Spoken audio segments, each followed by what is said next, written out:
Salve concurseiros e estudiosos de plantão, professor Ronaldo aqui no Policial do Futuro, um canal feito para policiais. E olha só, rolou a prova objetiva para delegado da Polícia Federal hoje, domingão, dia 23 de maio, e eu peguei já a prova para poder corrigir aqui com o pessoal.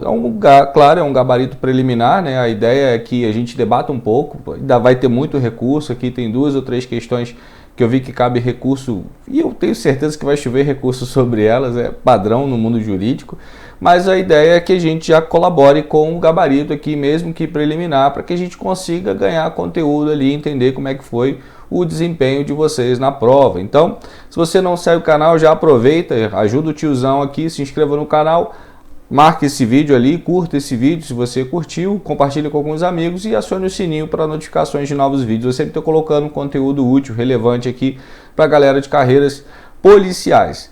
A prova, ó, eu vou falar para vocês aqui, a prova de direito administrativo, que é o que a gente vai corrigir aqui, ela não foi difícil. Eu diria que ela não foi difícil. Algumas questões polêmicas, mas não foi difícil. 3 questões de improbidade administrativa, 2 questões de responsabilidade civil do Estado, 4 questões sobre controle da administração pública, 2 questões sobre processo administrativo e 3 questões sobre regime jurídico único, no caso a 8.112, especificamente, claro, à luz da própria Constituição Federal. Tranquilo? Vamos à tela para a gente interagir um pouquinho. Quem eu sou, meu nome aqui, deixa eu colocar. Eu sou o professor Ronaldo Paiva. Estou gravando a minha casa, tá? Gosto de fazer isso, gosto de compartilhar conhecimento. Minha principal rede social, que é o Instagram, Prof. Ronaldo Paivinha. Segue lá, se quiser, claro. Nada aqui é obrigatório.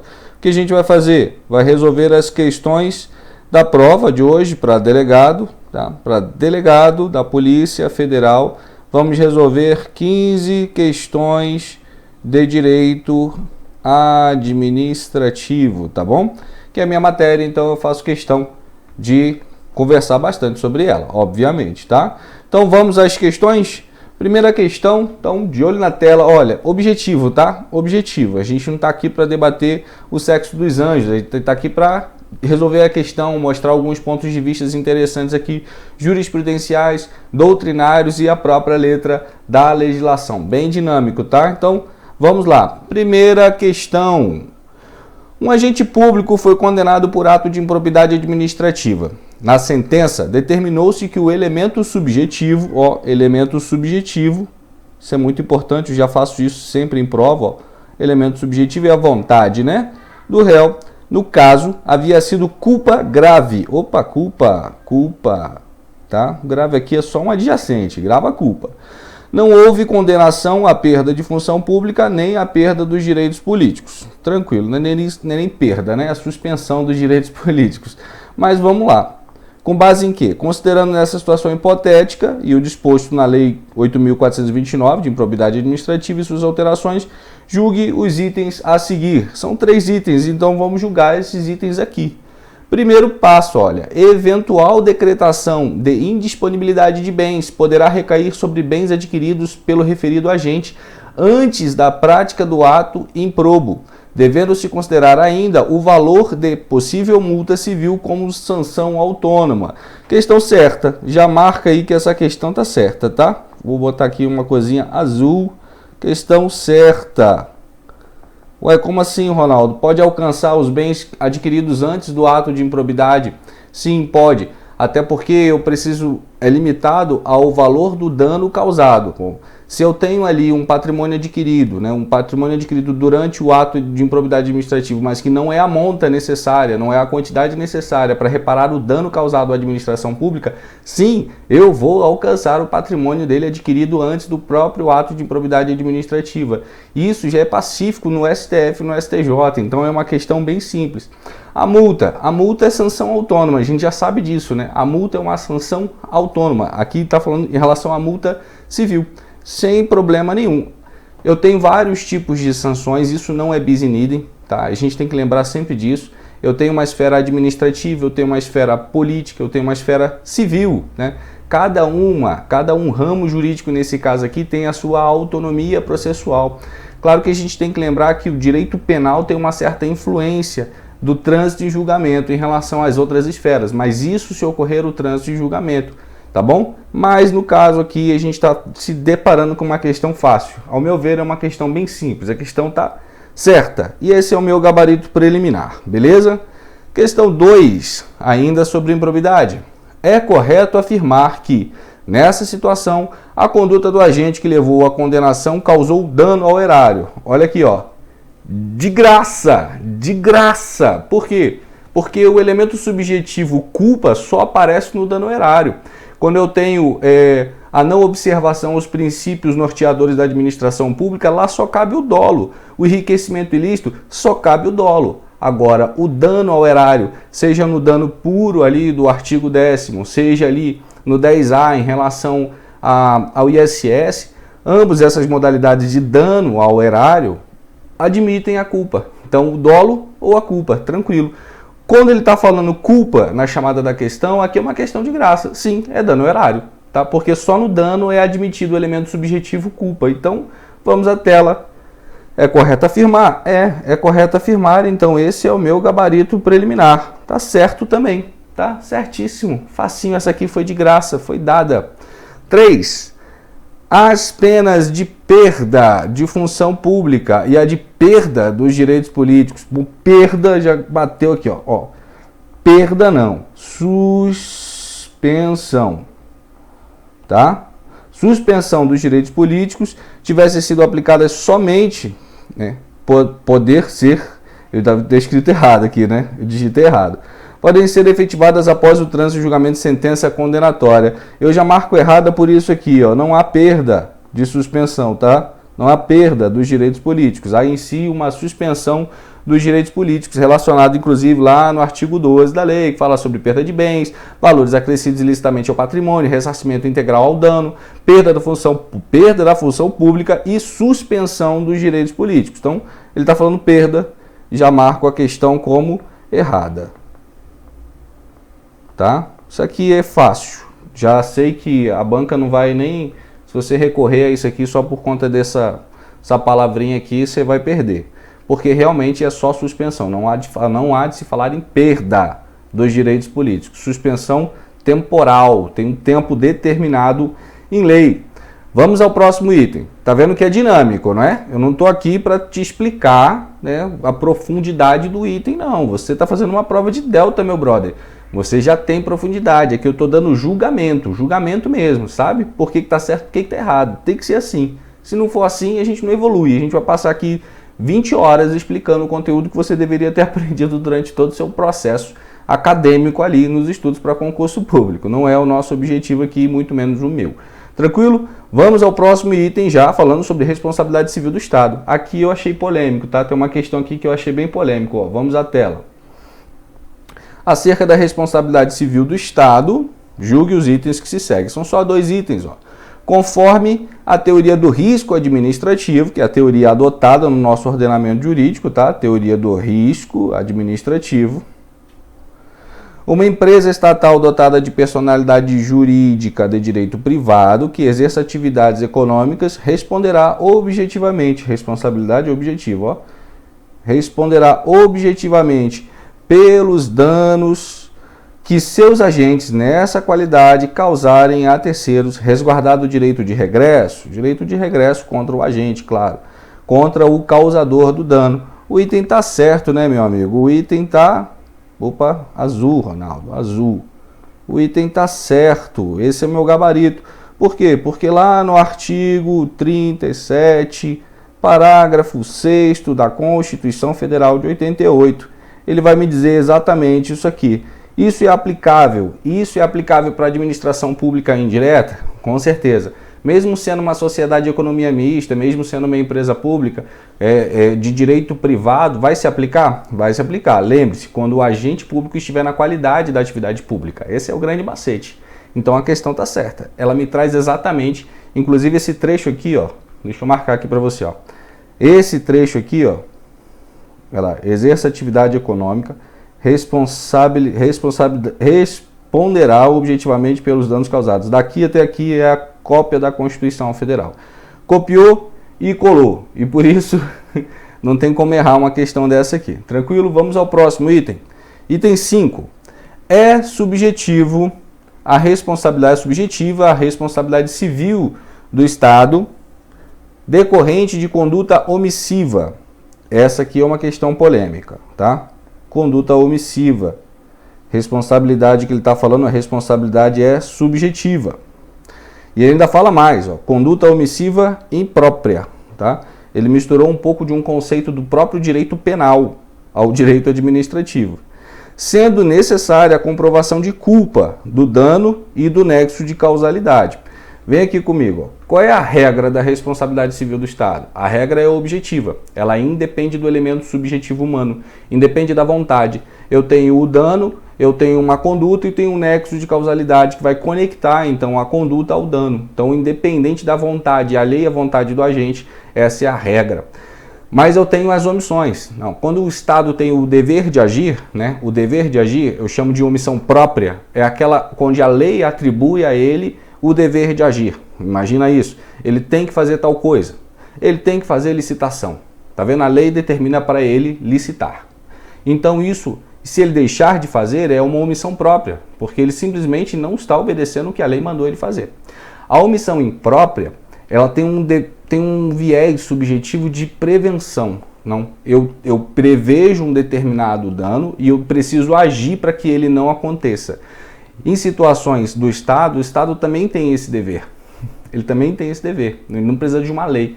Ele vê um determinado resultado, ele antevê aquilo e se planeja para que aquilo não aconteça. Quando isso está na mão do Estado, o Estado tem essa possibilidade de antever o resultado e ele não faz nada, a gente chama isso de omissão imprópria, tá? Isso também cabe no direito administrativo. Saca só. Mas isso também torna a responsabilidade objetiva. Por que é uma questão polêmica? Porque isso não é pacífico na doutrina, tá? A doutrina e os próprios tribunais não trazem esse conceito de omissão imprópria para o direito administrativo. Alguns doutrinadores sim, algumas jurisprudências sim, mas isso não é pacífico. Eu vou julgar essa questão aqui como errada, tá? Eu vou julgar como errada, porque eu entendo que a omissão imprópria, ela também faz parte do conceito de responsabilidade objetiva, porque tinha o dever de agir do Estado. Por isso eu julgo ela errada. Mas eu sei que essa questão aqui, ó, já marca aí no seu material. Essa questão aqui é uma questão polêmica. Bota aí, ó. Polêmica. Caneta, Ronaldo. Polêmica. Tá? Se é polêmica, você sabe que vai ter recurso. Vai ter recurso, tá? Eu vou julgar essa questão como errada. Porque, ao meu ver, essa omissão imprópria é o dever de agir do Estado. E sendo o dever de agir, a responsabilidade passa a ser objetiva. Tranquilo? Independente da conduta subjetiva do agente. Tá vendo que a gente começou a pegar um pouco mais de doutrina, um pouco mais de entendimento, compreensão? Concurso para delegado é assim mesmo, tá? Vai ficando pior quando você vai fazendo concurso para promotor e concurso para juiz. Mas olha só, é uma questão que, ao meu ver, é bem legal de trabalhar, bem legal de conversar, de trocar ideias sobre ela, mas como é um concurso, a gente tem que analisar os recursos e a fundamentação do recurso necessário. Se alguém quiser conversar sobre recurso, eu não faço recurso, tá? Já falo logo. Eu odeio fazer recurso, eu faço recurso para mim, não para os outros. Mas é um excelente tema aqui para poder conversar sobre uma peça jurídica de um recurso. Tranquilo, suave na nave? Vamos seguir, vamos para o próximo item que fala sobre controle da administração. Então, segura na tela, vamos lá. Ó. No que concerne a controle da administração, concerne ao controle, né, da administração pública, julgue os itens subsequentes. Vamos ao item 6. Embora as comissões parlamentares de inquérito estejam como uma modalidade, né, de controle legislativo, olha que bacana, controle legislativo. A CPI faz controle legislativo? Faz, com certeza. Então isso aqui tá certo, ó. Legal. Aptas a investigar fatos determinados? Sim, tem que ter um fato determinado, tá? Inclusive tem um rito próprio, né, para poder abrir a CPI. Em prazo determinado? Sim, tem que ter prazo. Senão é infinito. Elas são desprovidas de poder condenatório. Sim, elas não julgam. Elas cadê? Deixa eu pegar uma borracha aqui porque ficou feio. Elas não julgam. Elas não julgam, elas não têm o poder de julgar, até porque nós vivemos um sistema de jurisdição una, não é? Esse sistema de jurisdição una faz com que só o Poder Judiciário tenha o poder definitivo de dizer o direito ao caso concreto e, portanto, fazer coisa julgada. Não é uma CPI.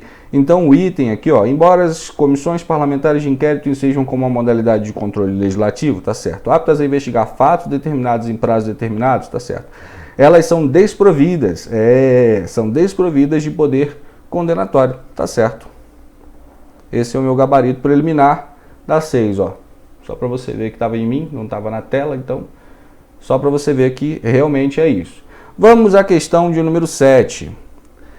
A reclamação para anular ato administrativo. Vem cá, ó, quando você já sabe, quando você fala em reclamação, a gente está diante de uma manifestação contra descumprimento de súmula vinculante. Pá, já matou a questão, né? Já sabe disso. Então vem comigo. Muita gente erra essa nomenclatura, tá? Você não pode errar. Você é macaco velho, está estudando para delegado. A reclamação para anular ato administrativo que confronte súmula vinculante, legal, súmula vinculante, é modalidade de controle externo da atividade administrativa, certo? Certo, por quê? Porque todo legitimado pode fazer. Então tá certo, é um controle externo, não é um controle interno. Não faz parte de um processo de controladoria. Quando a gente fala controladoria, a gente está falando de algo que fiscaliza internamente. Agora, a sociedade faz controle difuso, controle externo? Com certeza faz. Por quê? Porque é previsto na Constituição, pô. Se é previsto na Constituição, e diga-se de passagem, tá? Toda forma de controle externo deverá ser previsto na Constituição. É previsto, deverá não. É previsto na Constituição Federal. Tranquilo? Então o item 7 está certo. Mamão, que isso aqui foi facinho, facinho. Você está vibrando com esse ponto ganho de graça aqui na sua prova, né? 8. O Poder Judiciário pode revogar os atos praticados pelo Poder Executivo eivados de ilegalidade. Ai, meu saco. Errado. Errado. Revogar atos ilegais? Não, meu amigo. Anular. Anular. Bem simples isso, tá? Bem simples. Não cabe revogação para atos ilícitos. É anulação, ab ovo, ex tunc, pronto. Tá? Essa é a regra. Questão de graça, mamão com mel essa aqui. E caiu para delegado, hein? Porra, tá vendo? Caiu para delegado. A gente tá aqui, ó, são 4 horas da tarde, tá rolando prova no meu relógio, né? Não sei que horas você vai estar vendo esse vídeo. Tá rolando prova agora de agente, escrivão e papiloscopista. Depois eu vou corrigir a prova deles também. Beleza? Questão 9. Vamos para a tela aqui. Questão 9. Apenas, parece questão de raciocínio lógico, né? Apenas a Constituição Federal de 1988 pode prever modalidade de controle externo. Certo, tá certo. Acabei de falar isso, né? Então, ó, tá certo. Por quê? Porque isso aqui faz parte do sistema de pesos e contrapesos previsto na própria Constituição Federal. Então, uma lei infraconstitucional, ela não pode prever um controle externo. Isso tem que ser previsto na própria Constituição Federal, porque faz parte de um sistema de check and balances, né? de pesos e contrapesos, de um poder controlar. Não, ele não intervém, né? Ele controla através de controles externos, de formas de controle externo. A gente até sabe isso, né? Quem faz o controle externo financeiro da União é o Poder Legislativo, com auxílio do Tribunal de Contas da União. Isso é questão bem batida, né? Por quê? Porque isso está previsto na Constituição. Tranquilo? Show de bola? Até a questão 9 tá suave? Tá suave? Show de bola. Se tiver bom para tu aí, já deixa seu like, isso é muito importante. Vocês pensam que não, mas isso ajuda bastante o tiozão aqui, ajuda o professor a poder trabalhar mais, até porque me motiva bastante saber que eu estou podendo ajudar mais pessoas. Quanto mais pessoas eu puder ajudar, eu vou morrer feliz, né? É nóis, mano. Vamos lá. Próxima questão, questãozinha, vamos à tela. Determinado órgão público, por intermédio do seu titular, pretende delegar parte de sua competência administrativa para outro órgão. Delegação. Estamos diante de um ato de delegação. Para outro órgão com a mesma estrutura, seguindo os preceitos da Lei 9.784 de 99, que é a Lei de Processo Administrativo, tá? Com referência a essa situação hipotética, julgue o item subsequente. Então, vamos julgar o item 10. Esse aqui, ó, vamos julgar o item 10. Nessa situação, o órgão delegante, aquele cara que delega, né, pertence necessariamente à administração pública federal e não ao Poder Judiciário e ao Poder Legislativo. Vem aqui. Que viagem do CESP, né? Que viajada do CESP aqui nessa questão. O que uma coisa tem a ver com a outra, né? O que uma coisa? Eu não faço a mínima ideia qual vai ser o gabarito oficial dessa questão aqui, até porque eu estou tentando entender a cabeça do CESP para botar uma questão louca dessa aqui. Quando a gente fala sobre administração pública no seu sentido lato entra até a esfera governamental, porque tudo visa o bem-estar, tudo visa o interesse da coletividade, não é isso? Supremo e indisponível. Então, o Poder Legislativo, ele trabalha em prol desse bem comum? Claro que ele trabalha. O Poder Judiciário trabalha para esse bem comum? Claro que trabalha. Então, no sentido lato, a administração pública abrange também o Poder Legislativo e o Poder Judiciário. Então, quando ele fala que nessa situação, o órgão delegante pertence necessariamente à administração pública federal e não ao Poder Judiciário ou ao Poder Legislativo, como se o Poder Judiciário e o Poder Legislativo não fizessem parte da administração pública no sentido lato federal. Então, está errado. Na verdade, eu coloco aqui, ó, tá errado. Vem na tela, ó, tá errado. E ainda coloca assim, que viagem. Que viagem. Saca? Porque foi uma viajada considerável. Mas vamos a 11. 11. O objeto do ato pode ser edição de atos normativos. Não pode. São indelegáveis atos normativos. Artigo 13, inciso 1º da legislação, você já de cara. Por que indelegável? Porque atos normativos são privativos, conforme a força constitucional que dá a esses atos. A própria Constituição estabelece isso. Então a lei não pode contrariar, não pode contrapor a Constituição Federal. Então o artigo 13, inciso 1º da Lei de Processo já me fala que isso não pode ser delegável. Então o item está errado. Ó, canetinha vermelha. Já está na vermelha. O objeto do ato pode ser edição de ato normativo. Não, ato normativo é indelegável. Indelegável. De acordo com o artigo 13, inciso 1º da referida legislação. Então, portanto, o item está errado. Item 12. O órgão delegatário, aquele cara que recebe a delegação, não precisa ser hierarquicamente subordinado ao delegante. Parece bobinho, mas muita gente erra isso, tá?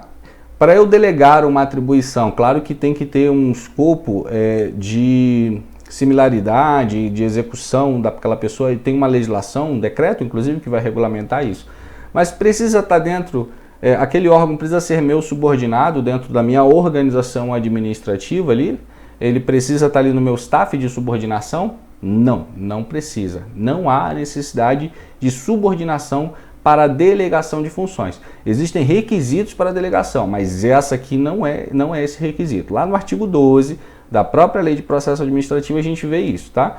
Então, facinha, questão de graça. O órgão delegatário não precisa ser hierarquicamente subordinado. Ele ainda coloca aqui, ó, não precisa. Realmente, se não precisa, o item está certo. Lê o artigo 12 da lei, tá? Só ler.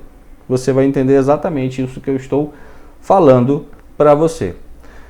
Faltam 3 questões. 3 questões, estamos ali em 25 minutos ali de instruções, né? Nem aula, de bate-papo, cara. Isso aqui é um bate-papo. Coloque nos comentários, assim, não concordo com o gabarito, isso aí é uma bosta. Não tem problema, eu não ligo. Eu quero interação, eu quero saber se você realmente está de acordo com o meu gabarito preliminar. É o meu gabarito preliminar. Se eu tivesse feito a prova, eu não fiz, não tenho interesse em fazer. Se eu tivesse feito a prova, eu teria respondido dessa forma. Então, vamos à próxima questão. Questão de número 13, então, vem na tela. Já mudamos o assunto, inclusive a gente está falando sobre regime jurídico único, a 8.112. Foi realizado o concurso para preenchimento de vagas para determinado cargo público. Opa, legal, efetivo, né? De natureza civil da administração direta federal. Após a divulgação dos resultados, aprovados foram nomeados. Pronto. Considerando essa situação hipotética, o que dispõe na Lei 8.112 de 90, julgue os itens subsecutivos. 13. O concurso público seria desnecessário se a investidura se destinasse a emprego público na administração indireta federal. Olha só, concurso público é a regra, tá? É a regra. Mesmo que aquela empresa pública ou a sociedade de economia mista, que é a administração pública indireta, faz parte da administração pública indireta, mesmo que ela tenha uma natureza privada, ela tem um regime jurídico híbrido, ou seja, aquele empregador, aquele empregado, vai submeter à consolidação das leis trabalhistas como todo mundo, só que o seu acesso ao serviço público, ao seu emprego público, dar-se-á mediante concurso público. Por isso que é híbrido, né? É um regime jurídico híbrido. Atende tanto às normas públicas quanto normas privadas de relação horizontal. Tranquilo isso? Bem suave. Então, ó, o concurso público seria desnecessário se a investidura se destinasse a emprego público na administração indireta federal. Errado, né? Vem na tela. Errado. Errado. Seria obrigatório do mesmo jeito. Tranquilo? Questão de graça. 14. É correto afirmar que o cargo público em questão foi criado por lei. Sem dúvida, né? Sem dúvida. Oh, meu Deus, na minha época não caía questão tão fácil assim, não. Eu morro de rir com um negocinho desse. É correto afirmar que o cargo público, todo cargo público é criado por lei. E a sua extinção, por simetria, também dar-se-á por lei. Algumas exceções, quando o cargo estiver vago, não tiver nenhum tipo de destinação para aquele cargo, o cargo está vago, isso também com autorização da lei, pode ser feita por ato do Poder Executivo, né? Mas isso também está autorizado na lei. Se não tivesse autorizado na lei, ele não poderia fazer. Só quando o cargo estiver vago, e a gente está falando no caso de extinção. Aqui não. Criação. Tem alguma exceção? Não. Criado por lei. Simplesmente assim. É correto afirmar que o cargo público em questão foi criado por lei. Sim, é correto afirmar. Então o item está certo? Tá? O item está certo? Claro que está. Sabemos disso. 15. E último item de direito administrativo na prova. Os aprovados no referido concurso público serão investidos em cargos em comissão. Puta merda. Cargos em comissão, pô. Ele passou no concurso para cargos em comissão, vem aqui comigo. Cargos de comissão, cargos em comissão ou cargos comissionados, não importa a forma, a semântica é a mesma, né? A essência é sobre a forma. Esses cargos em comissão aqui, eles são de livre nomeação e exoneração. Olha só, de livre nomeação e exoneração. Significa dizer que se é livre a nomeação, não há necessidade de concurso. Sim, tá vendo? Não há necessidade. Um servidor pode ser nomeado num cargo em comissão? Pode. Ele tem que fazer concurso? Não. Um civil, uma pessoa alheia ao serviço público, que não tem vínculo jurídico com a administração pública, ou seja, não presta nenhum tipo de serviço, ele pode ser nomeado em cargo de comissão, em cargo comissionado? Sim, claro que pode. Então preste atenção na questão. Ó. O cara fez um concurso. Os aprovados do referido concurso serão investidos em cargos em comissão. Não, serão investidos em cargos efetivos, tá? Efetivos ou temporários, depende do concurso, mas aqui em regra seria efetivos, tá? Efetivos, mediante posse, e somente adquirirão estabilidade após 3 anos de efetivo exercício, que forem aprovados em estágio probatório, né? Os dois requisitos, 3 anos e ser aprovado no estágio probatório para adquirir, então, a estabilidade. Claro que tem muitos pormenores, mas o erro da questão está aqui, ó. O erro da questão está ali, errado. Tá vendo? Suave, bem tranquilo, resolvemos as 15 questões ali de direito administrativo que caíram na prova para delegado da Polícia Federal. Não gastamos nem 30 minutos, nem meia hora para isso, e eu tenho certeza que isso vai te facilitar bastante na sua correção de prova e vai te facilitar bastante para compreender aquilo que você errou ou acertou. Claro que você tem que conferir sua prova toda, esperar o gabarito definitivo para poder saber quais são as questões que você não concorda para entrar com recurso, e já te falo, concurso para Delta, para delegado, é outro nível. Então, se você não concorda com a questão, entre com recurso, porra. Entre com recurso. Questione a banca, mostre doutrinariamente e jurisprudencialmente os erros daquela questão e tente convencer, tá? Aqui é um concurso que é ganhado ponto a ponto. Ponto a ponto. Confie em mim, eu sei o que eu estou falando. Ponto a ponto. Então, entre com recurso, justamente se você não concordar. Aqui é um gabarito preliminar meu, Eu julgaria as questões dessa forma, tenho meu embasamento jurídico para poder me justificar, e qualquer outra pessoa que, a banca, por exemplo, se ela não concordasse com alguma dessas questões aqui com o meu gabarito, eu entraria com recurso sim, já eu entraria mesmo. Tranquilo? Suave? Foi bom para você? Foi gostoso? Depois eu vou corrigir a prova de agente, escrivão e papiloscopista. Eu não sei se eu vou conseguir corrigir a de papiloscopista ainda hoje, mas a de agente e a de escrivão eu vou corrigir e vou disponibilizar aqui no YouTube para a galera, beleza? Se você curtiu esse vídeo, se de alguma forma eu agreguei valor para você nos seus estudos, não deixe de seguir o canal, isso fortalece bastante o nosso trabalho. Acione o sininho para notificações de vídeos novos e se curtiu esse vídeo, deixe o seu like. Comente também, é muito importante para mim comentar. Quem segue aqui, quem se inscreve no canal sabe que eu mesmo, eu respondo questão por questão, eu faço questão de interagir com as pessoas que têm interesse em evoluir. Se você tiver interesse em evoluir e eu puder ajudar com isso, deixe aqui o seu comentário que eu vou fazer muito gosto em respondê-lo. Luz e paz e vamos lá, policial do futuro. Vamos que vamos, tem mais concurso por aí, hein? Não desanime de toda forma, persista que uma hora chega. Até mais.